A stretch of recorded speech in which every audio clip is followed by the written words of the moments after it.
Good morning, Daddy. Good morning, Moo, and Happy New Year. Let's hope this one's better than the last. I hope you guys had a good day yesterday, apart from, Hannah breaking her arm. That was unfortunate. Although she seems pretty proud of her case, so that's good. I tried doing my first polar dip yesterday.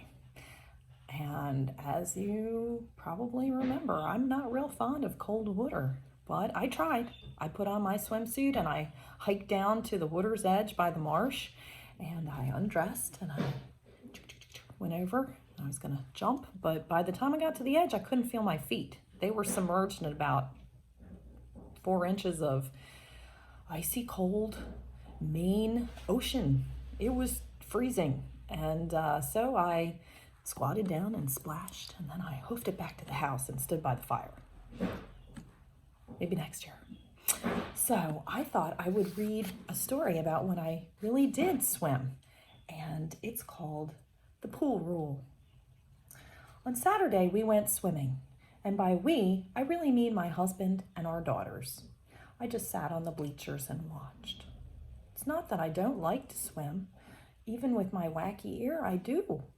And our community pool is nice. The reason I skip swimming is because of a certain pool policy, what I call the pool rule. The pool rule states that anyone with chin-length hair or longer must wear a swim cap.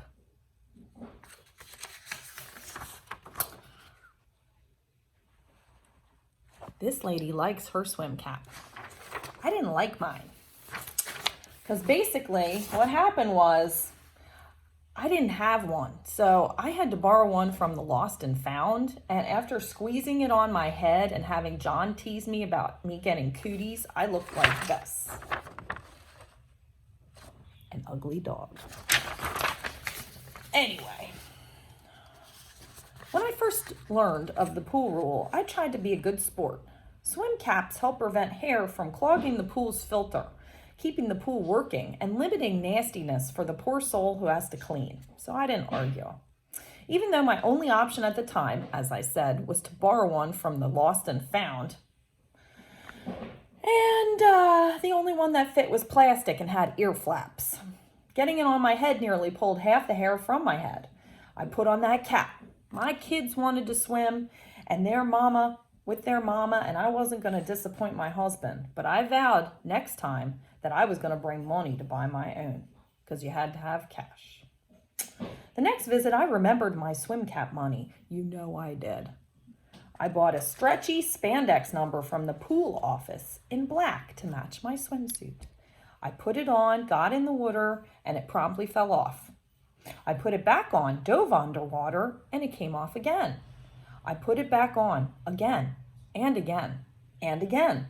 I spent half the swim session retrieving my cap from the pool floor, but I didn't give up.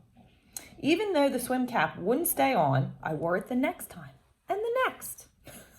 Until finally one Saturday, I'd had enough. I was done dealing with the indignity of that useless cap, and I said, no more. So now I just sit and watch. The pool rule may make sense in theory, but when I spend half my time in the pool retrieving a swim cap and replacing it, what exactly is it accomplishing? I'm losing far more hair in the pool doing the on-off routine than I ever would with just going without. And if the ultimate goal is to minimize hair in the filter, why stop at swim caps? Wouldn't swim shirts be applicable too?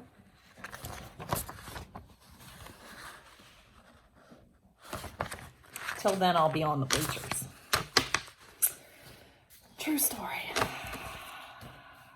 I love you guys. Have a great day. See you tomorrow.